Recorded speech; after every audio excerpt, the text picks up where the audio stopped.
When we say in the newspaper or in an advertisement that you come to such and such hall for your self-realization, I don't know what people think about. Perhaps they think that it is another hocus pocus or some sort of a cult or some money-making proposition. But there are some who may not think that way, but they want to have their self-realization and they come in. But one must understand that the attitude we should have towards ourselves has to be really very earnest. To raise your Kundalini is not so difficult, and to give you so-called realization also not difficult, in the sense that you can feel the cool breeze of the Holy Ghost coming out of the fontanel bone area, you can get your baptism. But I call it so-called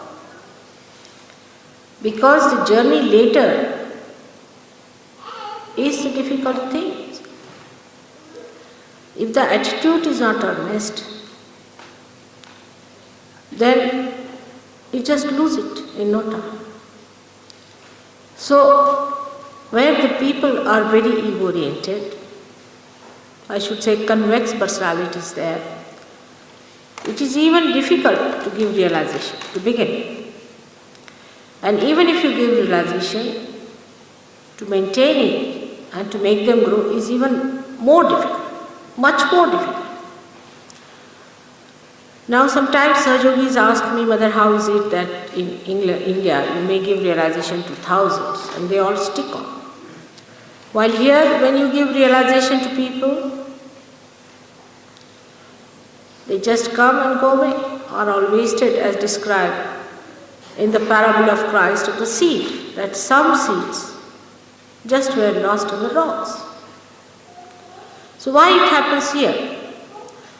I would not blame them, but I would say that they have had no knowledge what self-realization is, how difficult it is. If you read Patanjali's Yoga Shastra, you will be surprised how they were taught how to lead a good, righteous life after marriage. What was the relationship of a husband and wife? What was rhythm of sex life? How they should treat their children? How to develop their attention towards God every day? All these things are absolutely missing from the lives of people who have turned their backs to God. Now, whatever you may try to turn your backs to God or to yourself, to your spirit, it exists. And it asserts its own existence in you. It does. Even if you try to defy it and deny it, it comes. And so people are seeking and seeking. The tragedy of the whole thing is that very great seekers are born in the West, where people have no knowledge what is self-realization and what one has to do to achieve it, and what a great blessing it is to have it. This is the biggest problem we face all over. And now as I am going to America, I also dread the same problem there. Now the thing is, people have full idea as to the value of a diamond. They know if the diamond weighs so many carats, it means this. If it is flawless, it means this. If it is purest blue, then it means this. But they don't know the value of their spiritual life. They don't know what it is to be spiritual. Under these circumstances, naturally, what happens that when even they get self-realization, they cannot stick on to Sahaja Yoga and go further with it. Not that they lack in quality. I would say it is not so. I would not say that they are the people who are good for nothing, they are not good for spiritual life. So all the Sahaja Yogis must have a very compassionate and understanding attitude towards them. That when they come to you, they have no knowledge of it. They are not trained that way. They are not taught that way. I wish the people in the countries where they have lost themselves in the material gains should again read some of these books into details and try to find out what kind of life human beings were supposed to lead and what kind of life we are leading now.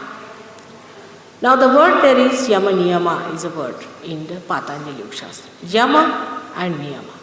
The Niyama are the rules for yourself. What rules you have to observe. And what rules you have to observe for others is Yama. How to deal with others. What should be your relationship to your wife, to your children, to other relations that are there. And how you must respect particular things. And to prepare yourself for self-realization, the ascent. All this balance has to be there if you have to ascend in life. Even to lead a proper, good life, you have to be like that.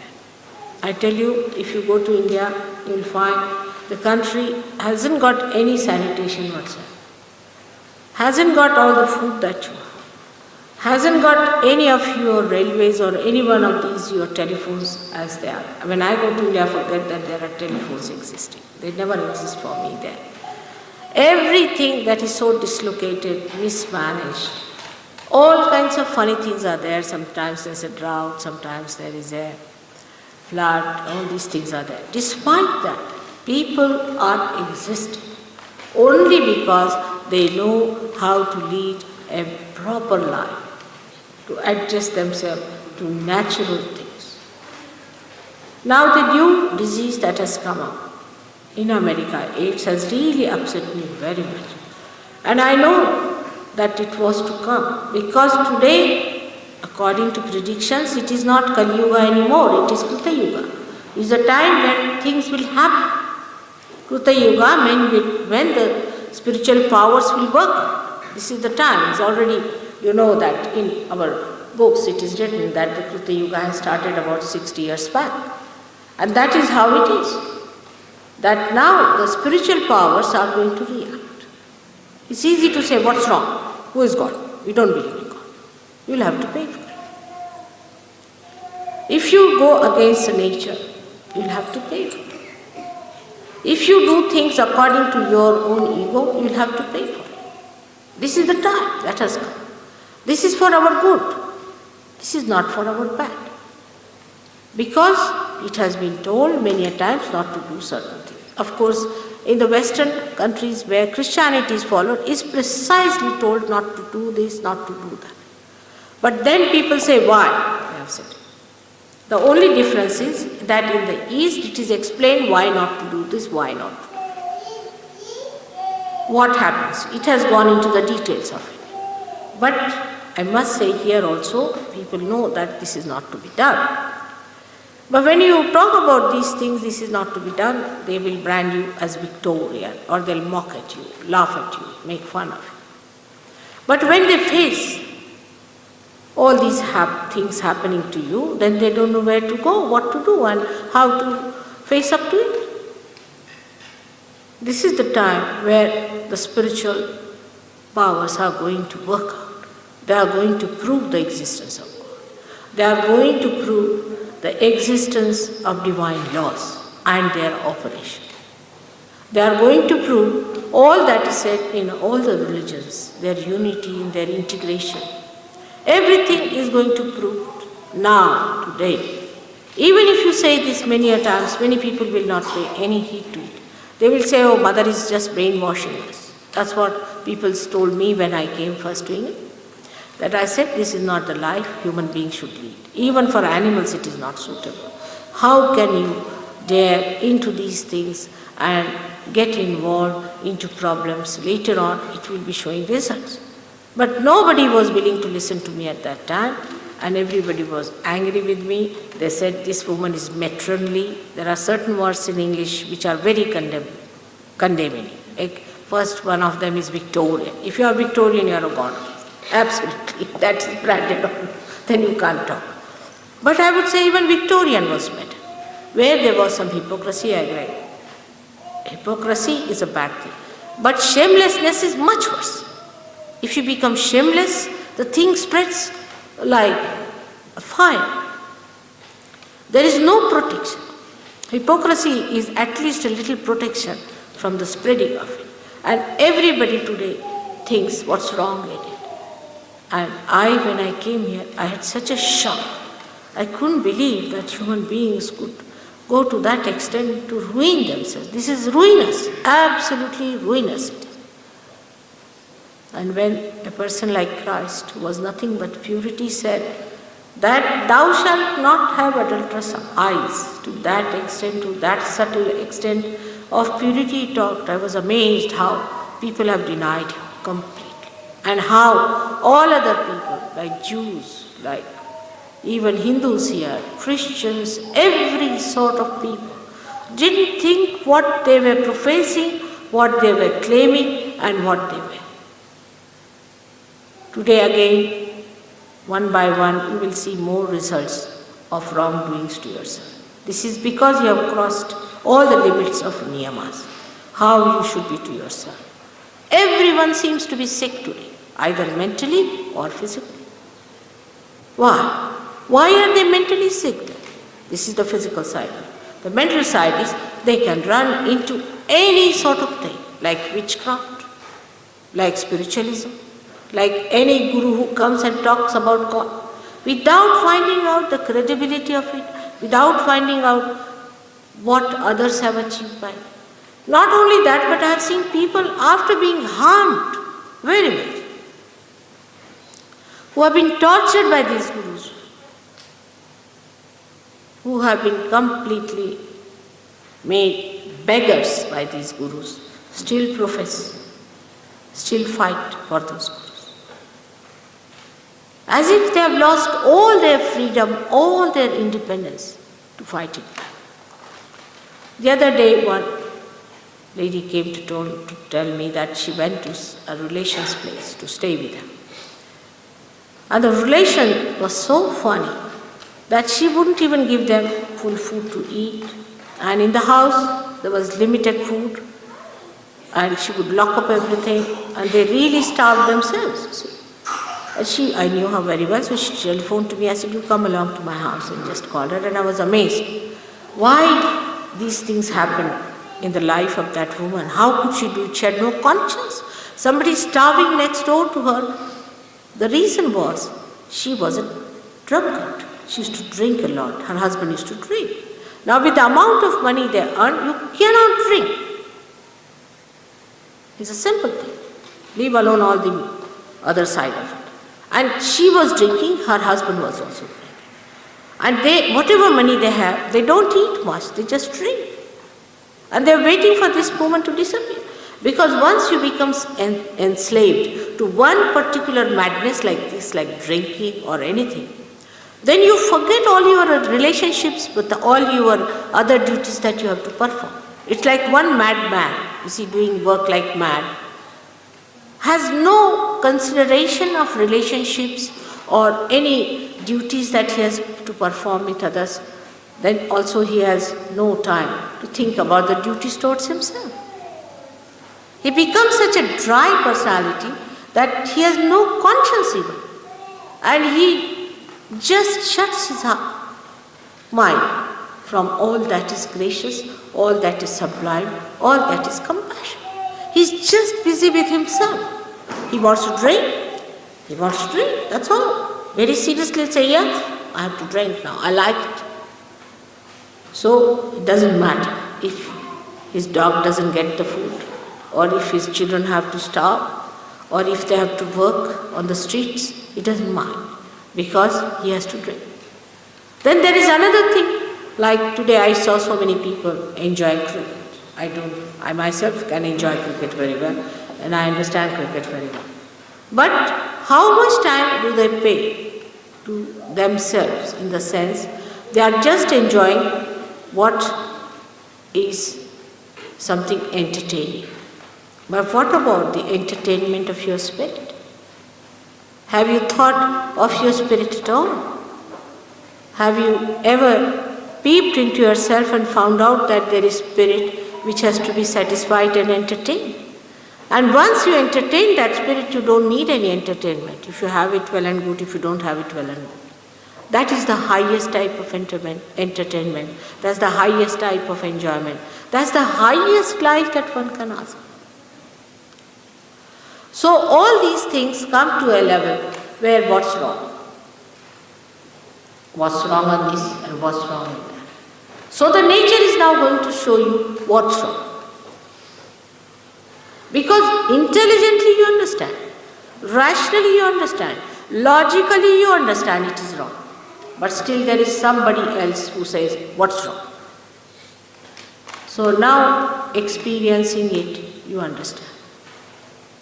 That's the only way left for nature to make you understand. Now experience it, suffering.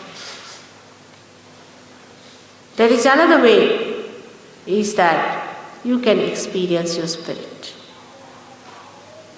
Also, is possible, only this Krita Yuga can do that you can experience the enjoyment of your spirit.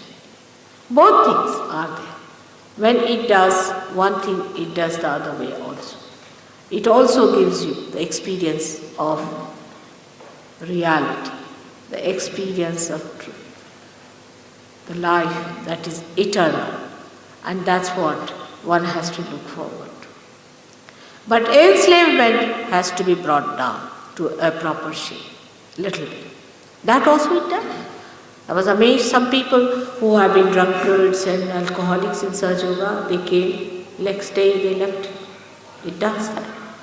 Enslavement of any kind, of any habit, is detrimental to our growth in spirit. It is detrimental. But doesn't matter, if you have some habits that just drop out, as you have seen. Sahaja Yoga is such a kind, compassionate happening that it really makes you a different person who is a master of himself. No more enslavement. All this slavishness goes away. All this fear disappears.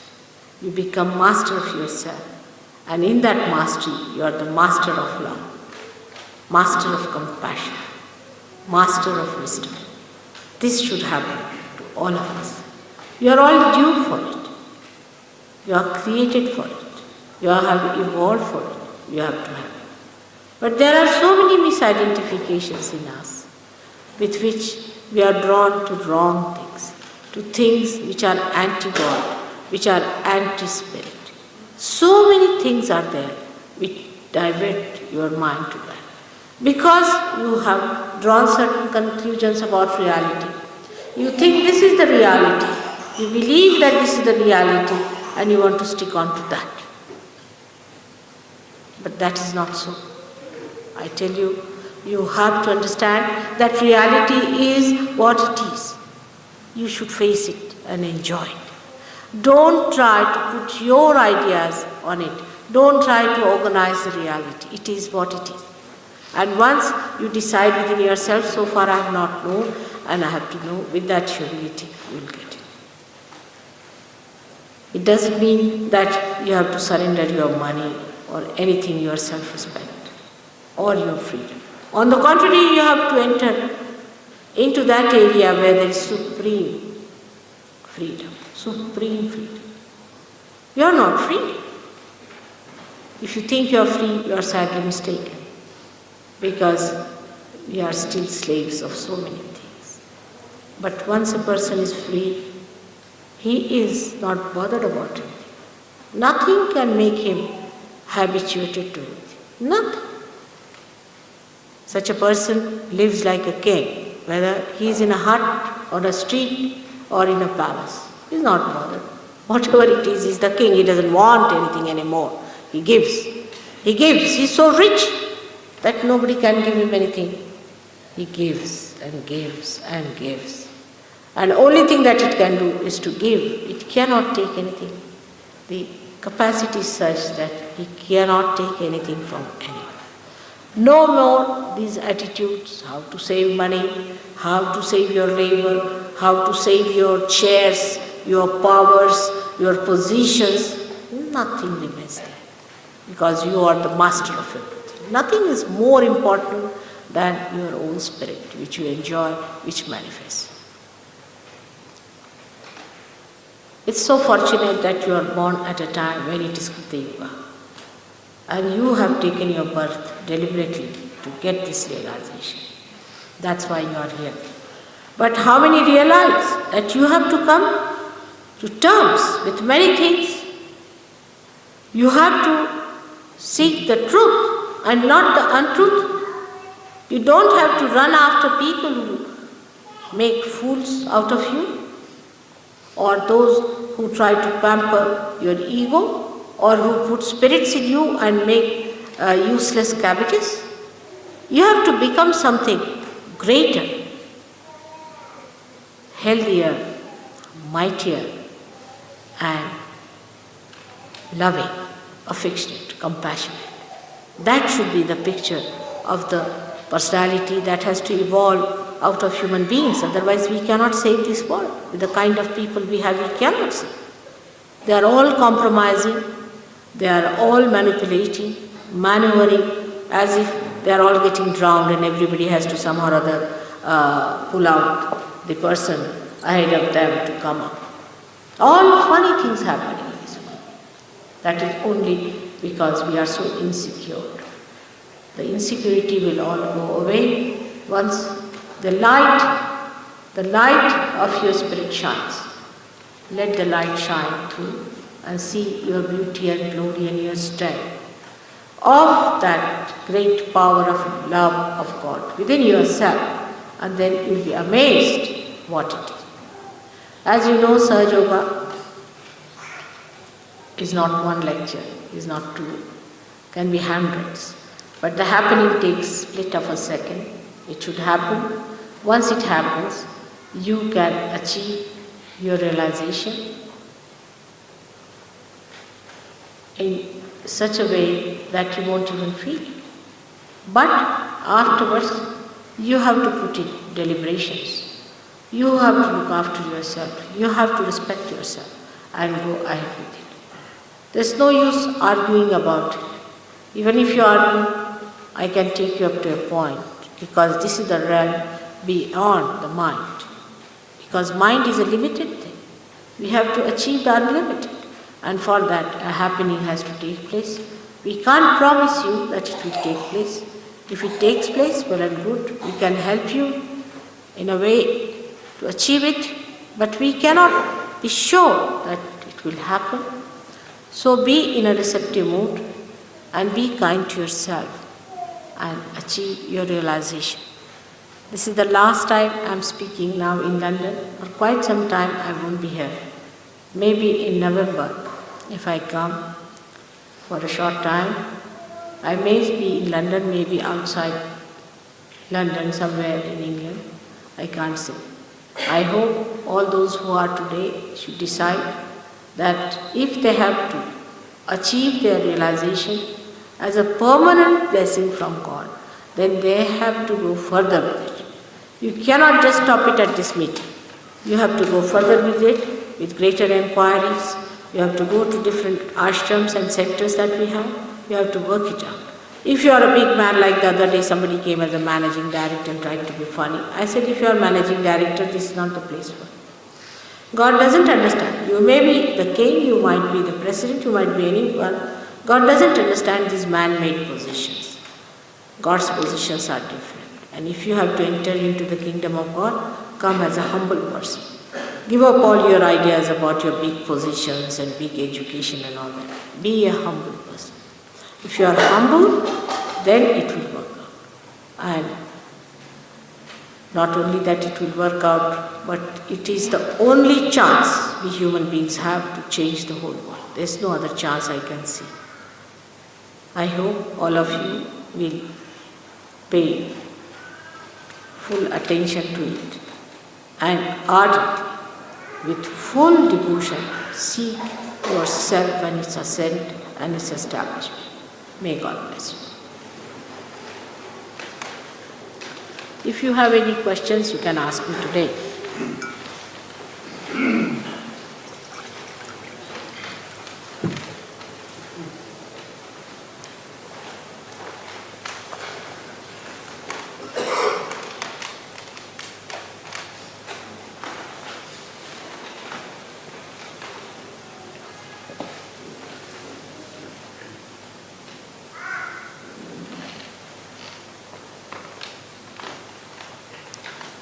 Yes. Could you say something correctly and the need for people who've been realised to be together? What did he say? Mother, could you please say something about the collective and the need for realised souls to be together? Oh, all right. That's a very nice suggestion. I would like to say something about collectivity. So far, as you know, in the history of spirituality, people have got realization. Many people have got. One after another. Many people got it, but I would say 1 in a million, 1 in a 10 million, like that. Because we have to have some people to talk about, to begin with. We always say what was written in the past. You see. But those people who got realization, single-handed, suffered a lot. And they could not transmit what it was needed to be given to others in a way that would be accepted. Now, as you see, any discovery is made like that. People can benefit individually. Every person can say, oh, I have got it, so I can have it in my house. But it is of no value. It is of no value, I can tell you. I would say a personality like Christ gave on this. We had Christianity. What have they done about it? I mean, it's a sad affair. I mean, to think such a personality to come and what a great job he has done to establish himself on Anglia Chakra. What people have done out of it. The reason was he was single. He was alone. It was not a mass thing. That was not the time because he had to establish this center. Without that, it could not be mass. All right? It could not be a mass realization. But he talked about you have to be born again and all that. But the whole thing fizzled out because they could not get to the essence of it. One person of that caliber coming on this earth found it impossible to convince people and talk about it. So, one has to understand that anything that is evolutionary first happens to 1 or 2 persons only. But then it happens to many people. Now, in Sahaja Yoga, there is another problem apart from that it is happening to many people is there, no doubt. Thousands are getting realization is no doubt. It's working out that way. That now the evolution has come to this stage, as I say, it's the blossom time, many flowers are there and they have to become the fruits. But now why is it necessary to have collectivity when people are getting realization like that? Is a very important point one has to understand. The thing is that now when you are getting realized, what is happening to you? You are getting related to the whole. A microcosm is getting related to the macrocosm. Say your body is there and you are sleeping. First, you get a little awakening, you open your fingers, all right? Then you open your another finger. Now there is a little trouble on your finger and you can't see anything. So you open your eyes and you pay your attention to your hands. So that trouble may be all right, but you need another hand to help you. So you want the another hand also to be awakened to that point. Like that. So when the Sahajogis are getting awakened more and more, you see, the problems that are facing us, we can solve them better. Because so many people are working out the problem. You understand my point now? Together. When we are together, we understand now there's a problem. Now I'm going to America. I had gone in 1970. It's 1973 first, I think, yes. 1973 I went first. I was alone. I gave them very good lectures. We had very big halls built up and everything fizzled up. The reason is the people who got realization didn't have anybody to look after them. There was nobody to support them, give them assistance, so they got lost. I mean, they are there. Some of them are here and there. Now what has happened now today when I'm going to America? Everybody is praying. In Australia, they're praying. In India, they're praying. Like attention, you'll be surprised, some people are coming from India to go down to America. Some are coming from Australia to go down to America. Some are coming from France, some from Switzerland. They are all rushing to America now. The job is in America. Alright, so, like the attention, you see, as soon as somebody pricks me here, my hand goes there, my head goes there, everything works it out. So the collective working out effort is going to solve the problem. But supposing if this finger is fighting with this finger, can I write anything? Or if they are secluded and alone, can I use that? All this body has to become absolutely in concord with each other. But so many are still sleeping. Those who are awakened at least must stick together.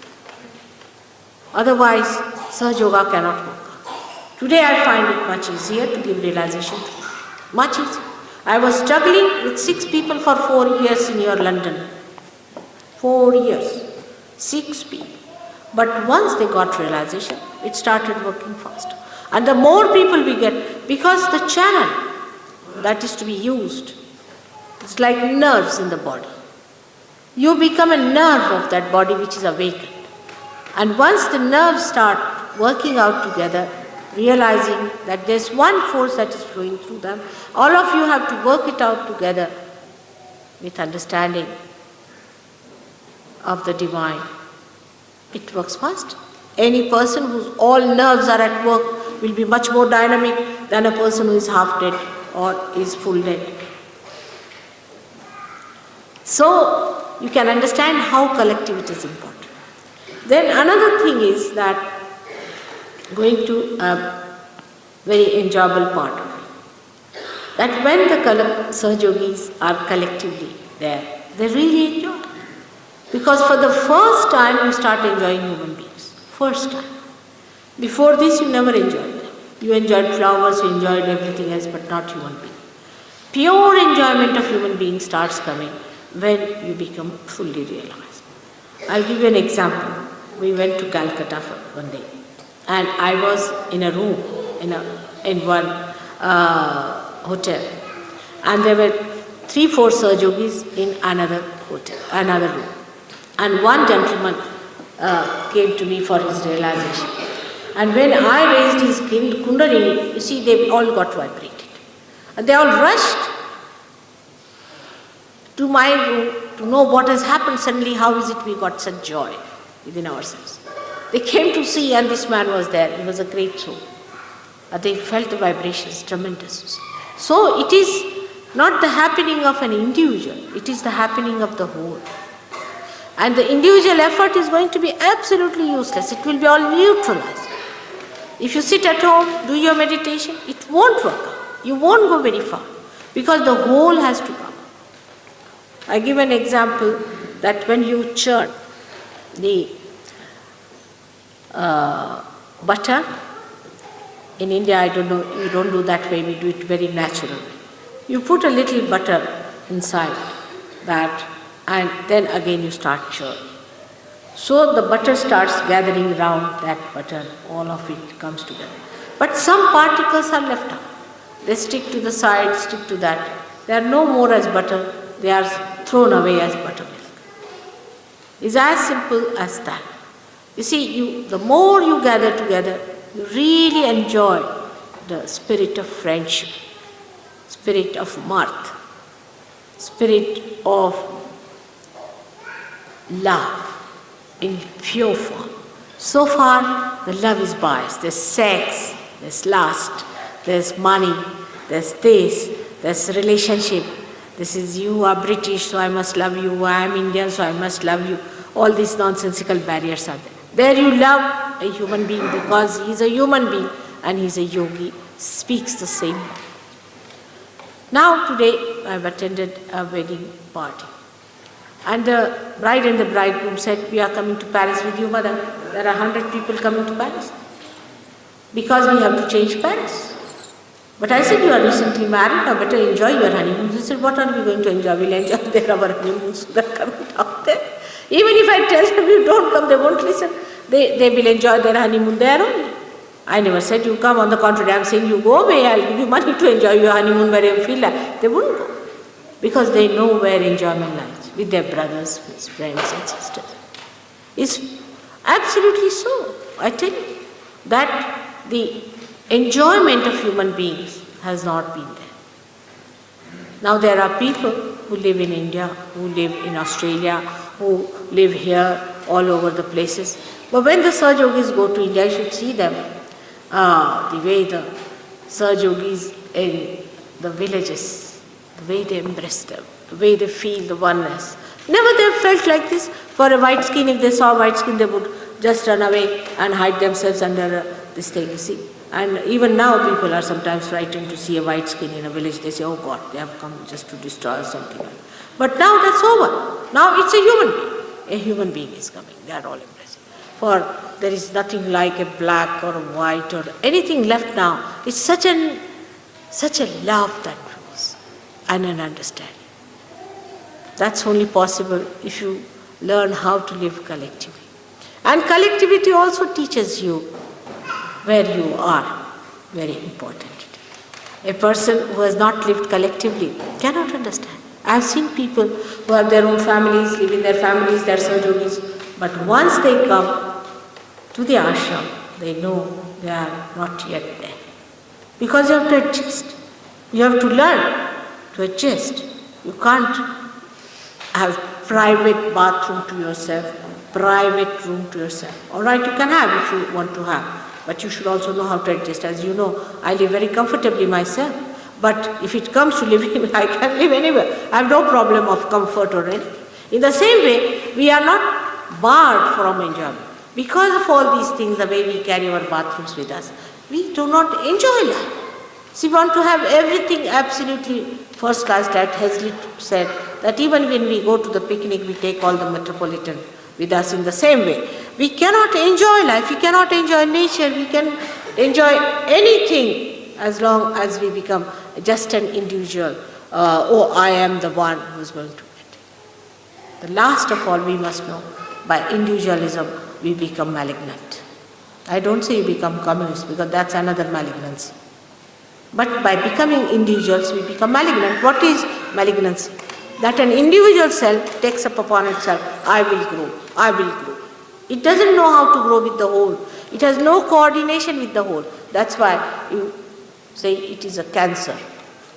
Cancer is nothing but is a malignant cell which is alone and is saying that I have to achieve it, I can do it, I can manage it. And once it starts growing like that, whosoever it touches, that person becomes the same. All these ideas, we are higher race, or we are greater people, we are moneyed people, we are something special, we are of this club, all this disappears. It's all nonsensical. We are identified with nonsensical things and making ourselves miserable and others also miserable. And when you give up all that, suddenly you find, oh, what enjoyment. You don't want anything, you just want to be in the company of Sahajogis.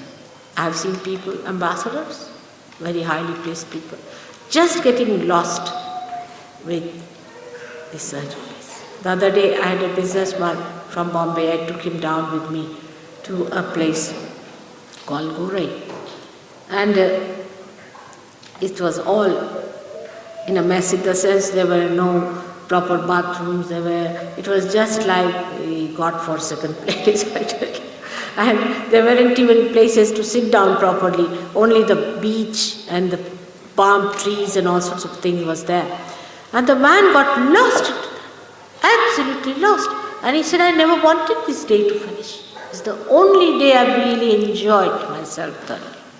Because there was such spontaneity, such spontaneous love, such attention, and such purity in that atmosphere. To enjoy that purity, you have to be in collective. Sitting down in the room, you can't understand. There is no reflection of you. You can't understand where are you, how far you are going. Collectivity is the most important thing. And those who try to break the collectivity are doing anti-sahaja, we call it asahaja movement, or you can say asahaja activity. You have to be one with the whole. Those who have tried to separate themselves, all of them go down in Sahaja. Try to be one with everyone, to share and enjoy everybody's being. Because God has created you so beautiful. You are so beautiful. And the enjoyment should not be lost.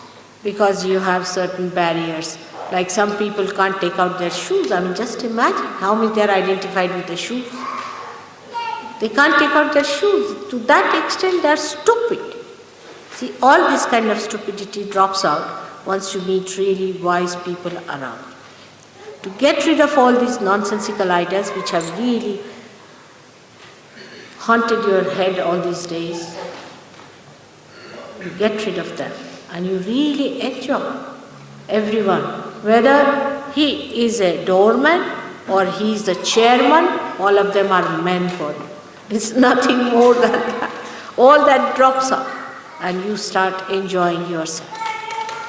That's why collectivity is the only way I can work out Sahaja Yoga. I can't think I can work out through the people who are separated, divided.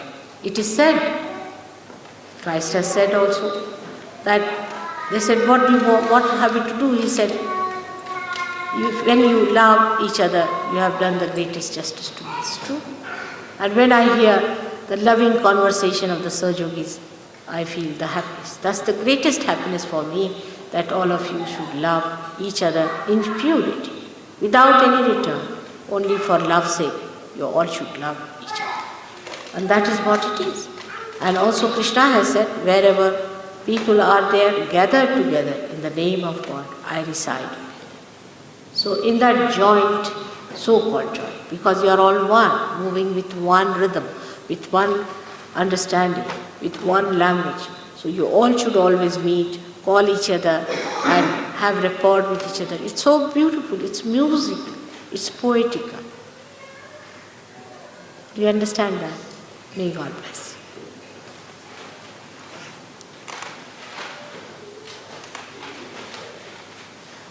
And see for yourself, when you cut out your collectivity, just abuse yourself at that point. That this is one thing you are trying to teach me now, I'm not going to listen to this nonsense. We are collective being otherwise also. I mean, people cannot take even drinks without somebody being there. You can't take your food alone. You say many things. I mean, if you are not absolutely a recluse, you can't live alone. Then in religion, in the seeking, especially in the realm of God, how can it be? You all have to be there.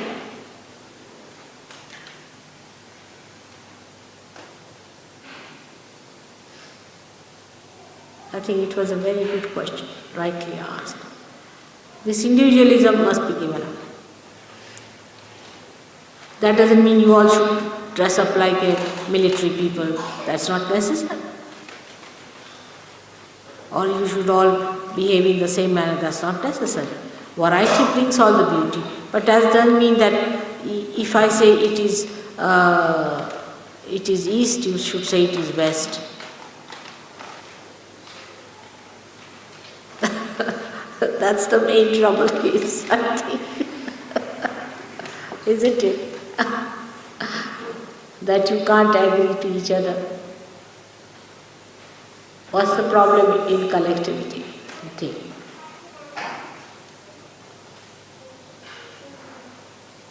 I can ask a question.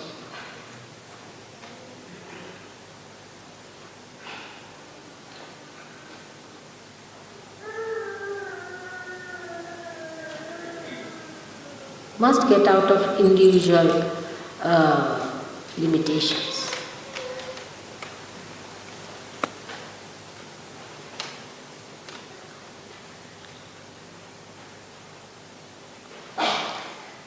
I think everybody should for some time go and live in an ashram. It's a good idea. But ashram must be such where there is collectivity. With the ashram, if they are fighting and quarreling, then what's the use of being in the ashram also? But I leave it to you. It's all freedom to you. You just decide yourself. I have not put any rules and regulations on you much because I want you to use your wisdom and put everything right yourself. You are all very wise people. But must have concord. Listen to others, talk to them. Find out what the problem is. On small things people fight. It's a very wrong thing. Moreover, you have to have one person as a leader to whom you should listen to. If I find that fellow as useless, I'll throw him away. You know that very well. Throw him away not in the way people throw away, but he'll just get out of Sahaja Yoga. You know that very well. So there should be no problem. But everybody should not try to dominate each other. That's the wrong idea. Try to change your attitude. As I would say, how far can you adjust? How far can you accommodate? Let's see that. You have to learn that from me, isn't it? You must find out ways and methods of accommodating yourself with others. Just try to learn. It's not difficult. That's the whole attitude of life is of competition and this and that. Should be changed. You must compete in loving, compete in doing good things, compete in working for others. Like I have opened the door, now I will not take the phone. It's very common. I have washed the things this morning, and I will not wash in the evening. Then people start taking advantage as this. Let them take advantage. It is a disadvantage for them. Actually, if you see the other side, compete in service, compete in love, compete in good things, of saying good words, of communicating in a sweeter way that others feel happy, making others happy. Try to change your attitude towards others. And you'll really enjoy. I tell you, you'll enjoy. That's the way, if you say something to hurt someone or upset someone, it must be upsetting you, definitely. You may not show, but it must be, because whatever you do to others comes back to you. Straightforward march, I tell you. It doesn't stay there altogether. It comes back. So just try to be kind to others. You may say that the other may try to harm you. Doesn't matter. Nobody can harm you because you are the spirit. Who can harm you? You are the spirit. So just try to understand the person. I tell you, after some time you'll find that person will become very soft. So many Sahaja Yogis have become like that automatically. They all are here for seeking God, isn't it? So to help them, you have to be patient. Give up your old methods and ways, I must tell you. To be curt, to be stern, to be angry. There's no need at all. I'm telling you from my experience. I've tried all these things. It works, isn't it? It does work. And you have to have faith in them. And faith in their ascent, in their quality. I like people who praise others to me. I don't like people who criticize others. Try to support each other, help each other. I never talk about their past or anything like that. It's very sad. Sometimes I've seen people are very hard and in anger they say things which one should never say. It's not gracious. It's not in the mannerism of Sahajogis. You should never say these things. Do I ever say anything like that to you about your past? When you write to me everything, I know everything about you. Did I ever mention those things to you at all? Then why should you say things of the past? I have heard these things. People just wreck it up and flung it back. I have heard this kind of thing that you fling it on other people is not good. One should be very gracious, very kind, and understand that everybody has tremendous potentiality. Respect, respect, and respect. Respect yourself when you respect others. I hope now you won't have problem of collectivity after this lecture. And if you have, you can listen to this lecture again and again. And my special humble request that try to curb down your angles, automatically other angles will come down. But if it is a non-Sahajogi, then you all should fight it together. All should join together. If it's a non-Sahajogi, nobody dare torture you or trouble you. Those days are gone now. None of you will be troubled. These are all satanic forces, and they can work through you also. You must know when they give you such ideas to fight and to quarrel, understand that this is anti-God. You are doing God's work.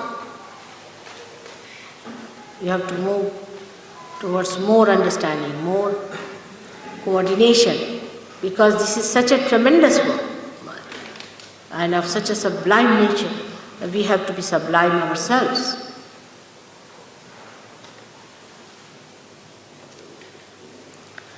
All right, now is there any other question? It was a very nice suggestion.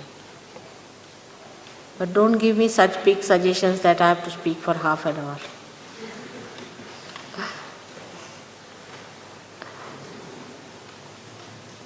When you say collective consciousness, that excludes all the people who are not Sahaja Yogi. So does that mean that the Sahaja Yogi are isolating themselves from the 90% of the people who are not Sahaja Yogi? What you say? I just couldn't hear. Can you come?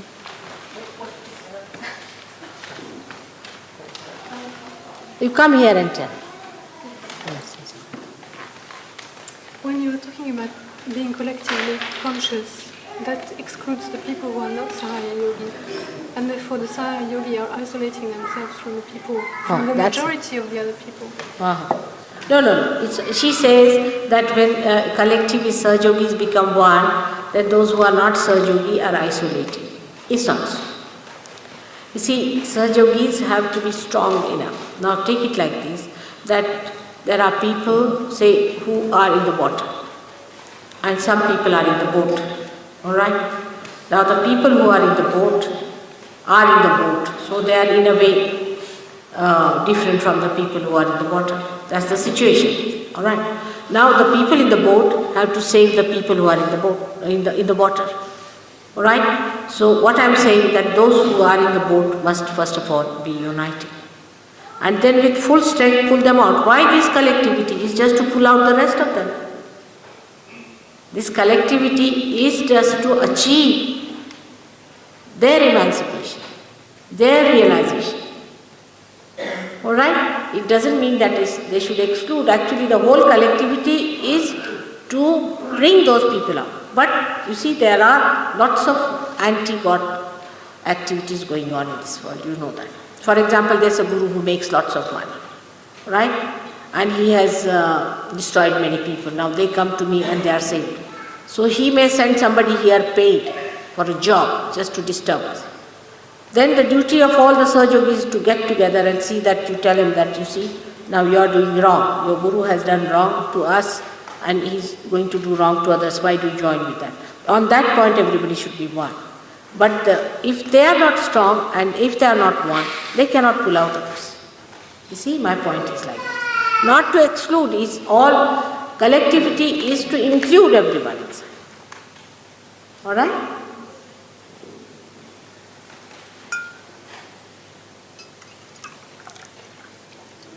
I mean to say there is no specialization in Sahaja Yoga, in simple words. Everybody is a doctor of everything.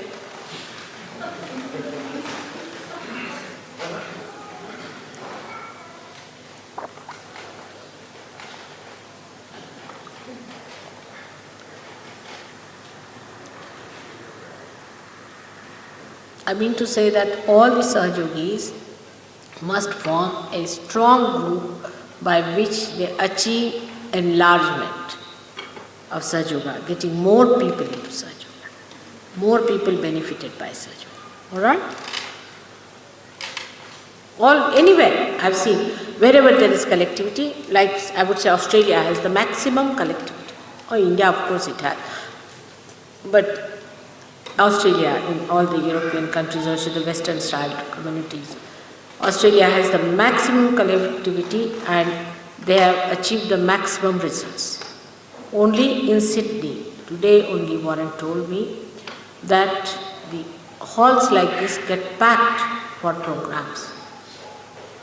Melbourne, there is no room for new people who are coming, and it's such a big compound, I'm amazed, how many must be going there? And it is because of collectivity. And as soon as I went there, it started gathering up. But before that, the people were fighting among themselves, and many people ran away from Sahaja Yoga because they thought these people are fighting, what are they going to give us? Maximum is in Australia, I think. Then is Austria has having some problem there. And as soon as the problem came in, the whole thing became a very small group. Again that problem is over now, positivity has come, the people have joined together, again it has flourished. It happens here also, we have seen. Why Labour Party lost? If they had not quarreled, they would not have been so badly off. It's that simple equation. United we stand, isn't it?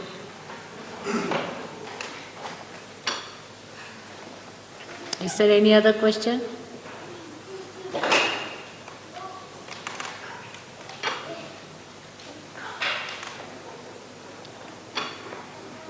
All right. So how many are new people today here? Can you raise your hands, please? 1, 2, 3, 5, 6.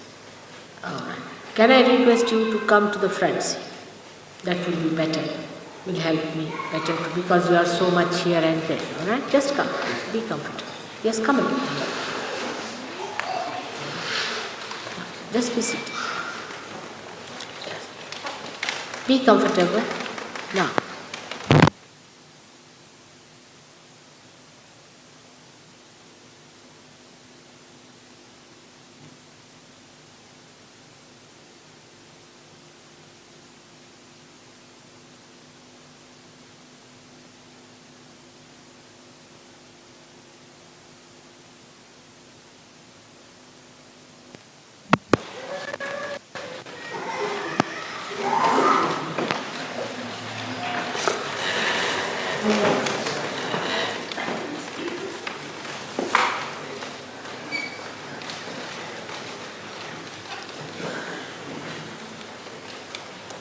Now for all the new people, I have to say one thing, that you see, you cannot argue it out. It has to work within you. It has to work in you. It's a habit.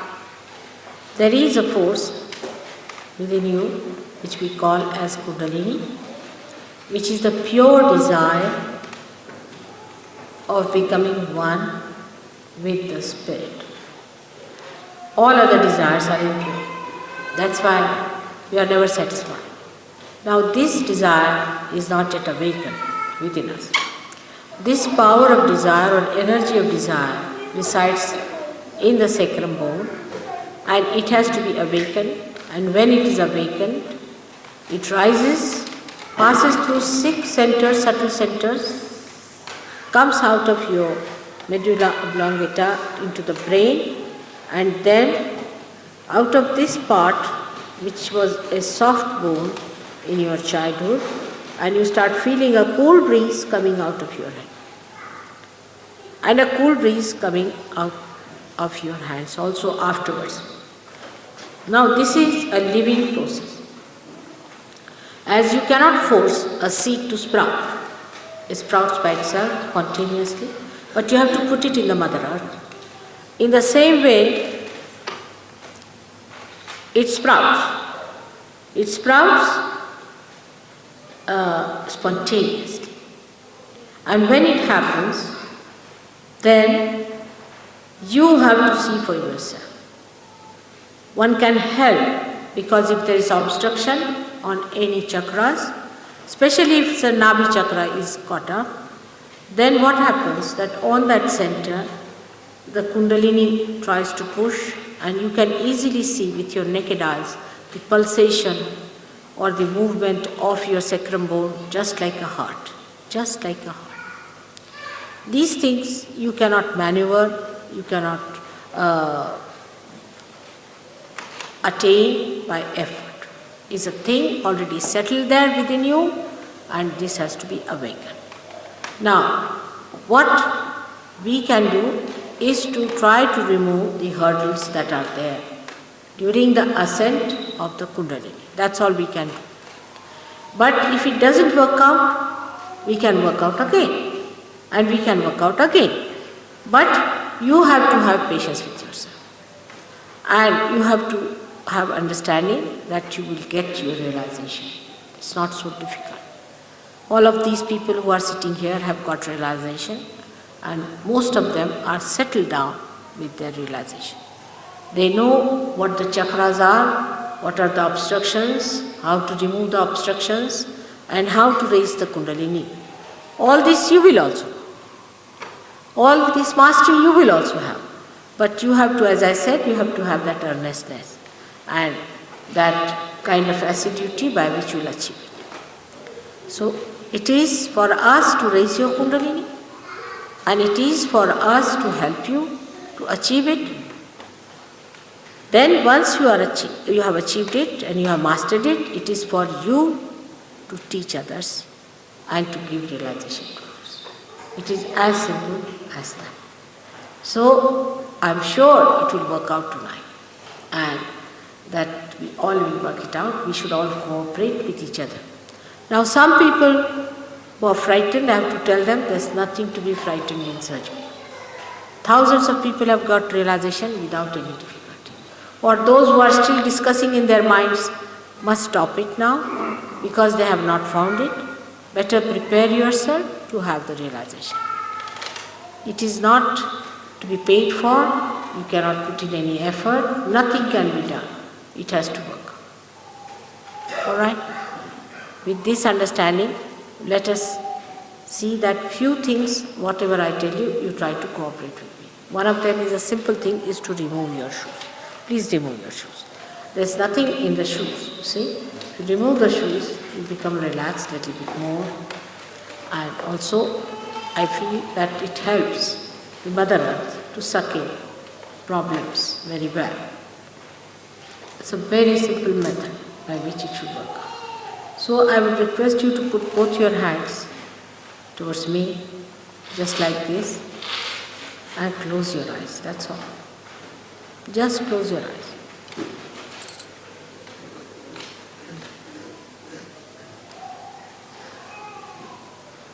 You will also know why I asked you to put your hands towards me later on, so don't think about it. There are 5 fingers and 6 center and 7 centers all on your hands. And when you put your hands towards me, the message goes to the Kundalini and it rises. It's your own. Everything is your own. Only thing, like one enlightened light enlightens another light, I am just enlightening you, and then you can enlighten others. Exactly the same. Right. I would request you also to take out your spectacles if you have any, because it helps your eyesight also. It helps your eyesight. Just take out your spectacles. Any other anything that is little bit uncomfortable, you can reduce the pressure on your waist if it is very tight, or anywhere you feel the tightness, you can reduce it. Put both the feet on the ground, little separate from each other, because both feet have different problems, are to be attended to differently. Now please keep your eyes shut, and I would request you not to open your eyes till I tell you, because if your eyes are open, the Kundalini refuses to rise up to Agya. So please keep your eyes shut. Just with complete faith in yourself, you just wait and it will work out. If it doesn't work out, we'll try to tell you how you yourself can work it out by awakening your own centers.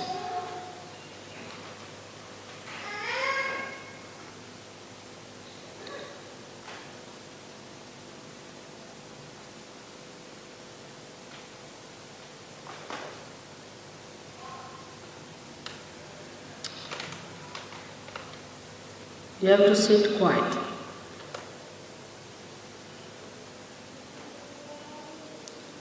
Please put your right hand, don't open your eyes. Please put your right hand on your heart, because the left hand is the hand of your desire. So it should be kept where it is now throughout. Only you have to move the right hand, because the right hand is the hand of action. Now at this stage, you have to say, if you are wearing a coat, put it from inside. The coat would be better. Hand on your heart, and left hand towards me on the lap, comfortably. Now you please, in your heart, with all sincerity, you have to ask a question thrice. Mother, am I the spirit? Now why I say that you call me mother? Because you have to call me Shri Mataji, which is a tongue twister, and I think it will be difficult. So to make it easier, I say call me mother.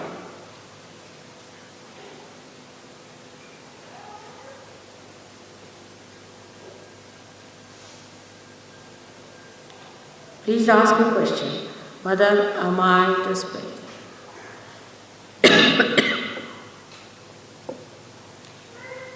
Because the spirit has to come in your attention. You have to become the spirit.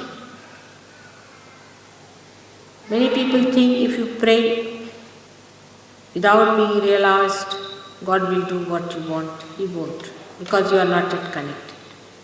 You have to be connected to God. That's why Christ has said you are to be born again. That's not an artificial thing, it's a reality. Now, as a spirit is your guide. It is your guru. You don't need any guide anymore. Put this right hand down on the stomach, on the left hand side again, and push it a little. On your stomach, on the left hand side, put the right hand and left hand towards me, and push it a little bit and say, you must put your hand on your stomach. Stomach on the left hand side, and press it a little bit, because there lies the right hand. The right hand, take it to the left side and put it on the center on the left side. And now you ask a question, Mother, am I my own guide? Am I my own master? Am I my own guru? Ask the question 10 times, because there are 10 subplexuses within us.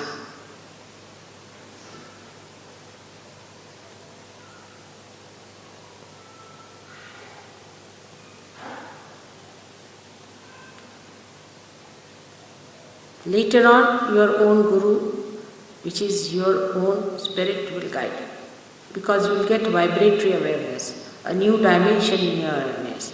You will become collectively conscious. You will become, again, it's not just a lecture, but it is a happening. Please ask 10 times, Mother, am I my own guide? Am I my own guru?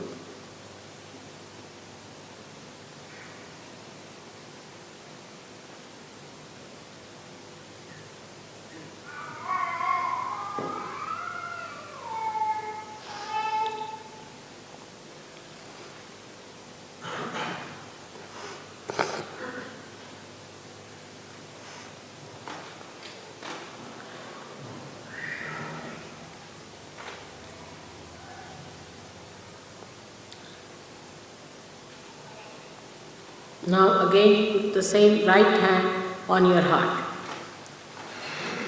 And now you can assert by saying, Mother, I am the Spirit. Just say that. On the heart. Put it on the heart. The right hand on the heart, where the Spirit is, where it resides, is reflected in your heart. So just say, Mother, I am the Spirit, with full assertion.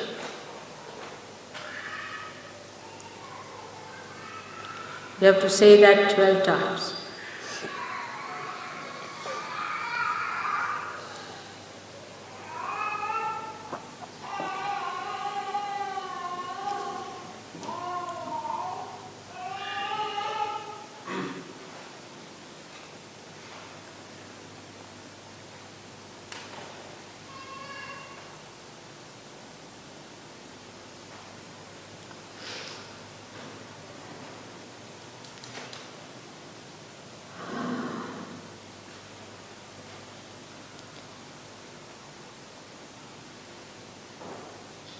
Now, as the Spirit is guiltless, it never commits sins, it is blemishless, it is absolutely spotlessly clean, sparkling diamond within you.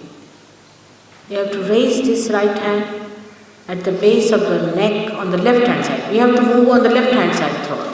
At the base of the neck on the left hand side. This is a very important center. Very important center for the Western people is to the neck, at the neck, on the left hand side. We put it on your shoulders, on the left hand side. Just take it from the front, would be easier here. And press it hard. And at this center, you have to say that, Mother, I am not guilty, 16 times. Because if you are the Spirit, how can you be guilty? But really you must say, I am not guilty. Get away from all ideas that you have done this wrong or that, you have committed this sin and that sin.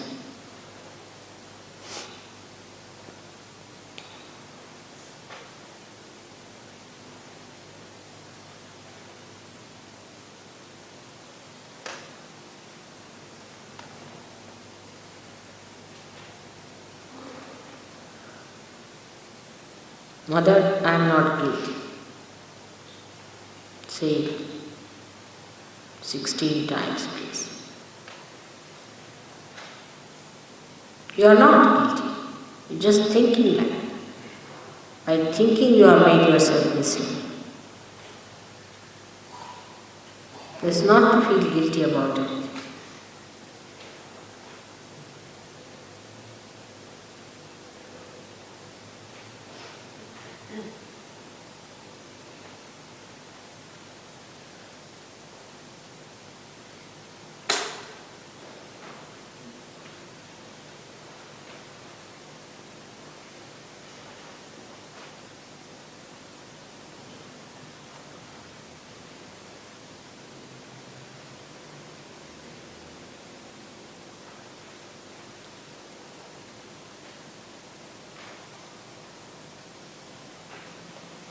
Now raise the same hand on your forehead, across, on your forehead, across.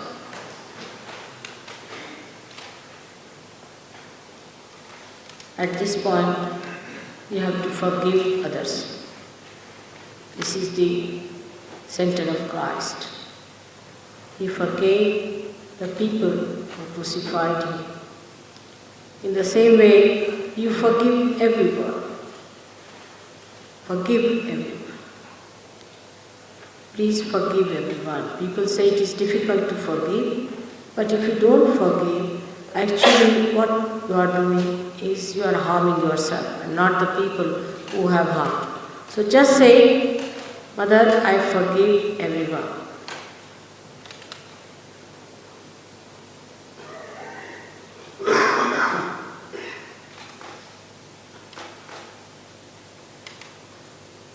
From your heart. Whatever you are saying is working out. So please say, Mother, I forgive everyone. If you don't say it from your heart, it will have no effect. Now put the hand on top of your head. Where you had a soft bone, press it hard with your palm and just move it a little bit. Sideways, if you put it, is easier, in a clockwise manner. Your head, your scalp, you can say.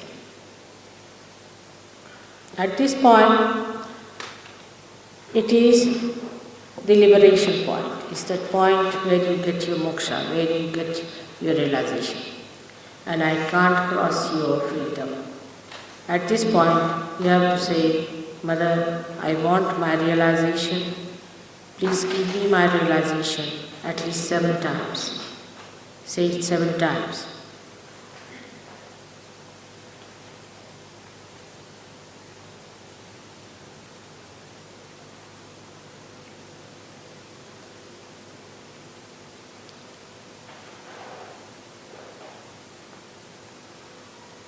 Lot of heat is coming up. That's a good thing. Let the heat come up.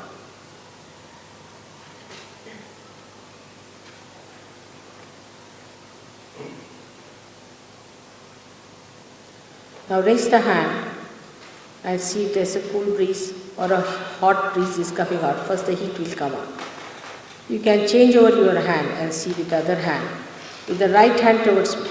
With the right hand towards me and left hand on top, and see if there's a cool breeze coming up.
You may change again your hand.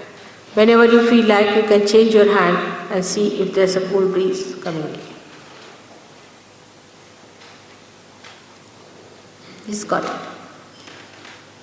He's a born realized. No problem with him. He is.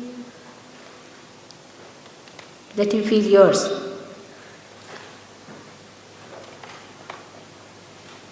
Just feel. On top, yeah. Just got it?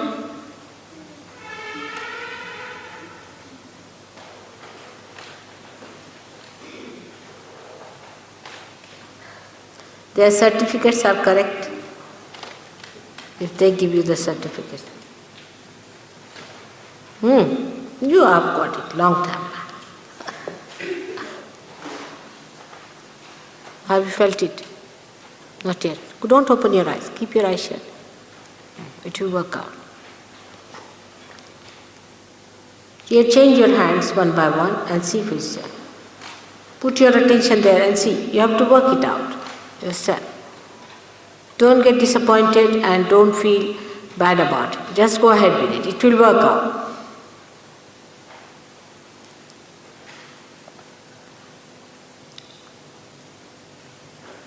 Now I'll ask some of the Sahajogis to come and see and help. Please come along. At the back of these people, those who are sitting can see. For this little one can find out about everyone.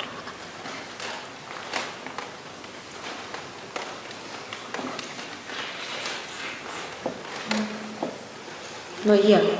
Keep your eyes shut. It will work out. Don't you worry and don't feel disappointed. It has to work out. It has to work out. Did you feel the cool breeze? Good. You felt it already. Good. What about you? No? So, why are you so dejected? It will work. John, just try this gentleman. Now don't think about it, just keep in meditation. He's got it. The first one has got it. Second gentleman. Now what's your name? Anna. Anna. Yeah, No. she used to play with me. One time Facebook, she used to play with me. Uh-huh. And I used to. That's Olympia. That's Olympia. She's going to America now. She's going to America. Order से मिलते नहीं ना, इसको तुम लोग उनको आज का मिल जाएगा, ये आदत हो जाएगी बच्चों को सबसे मिलने के लिए, पेट खराब है। Hello William, come along, come on, take some chana, be careful, come along, William, come here.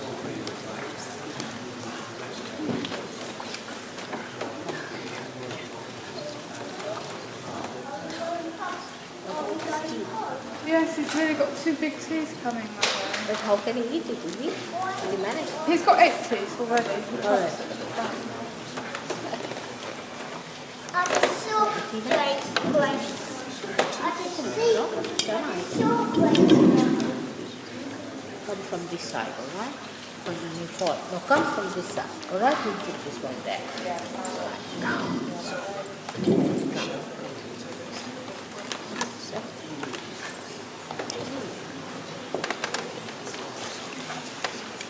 Take it. Okay, huh?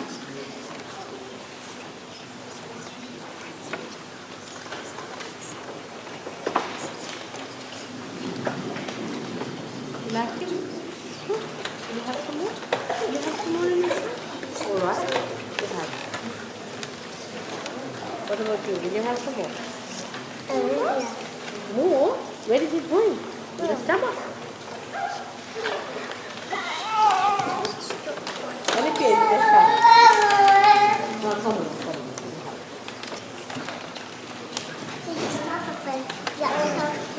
It goes and digests it.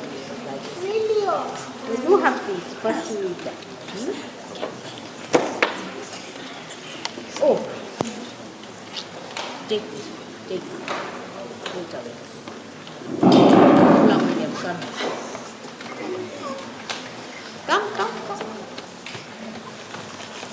Who is that? Aniki?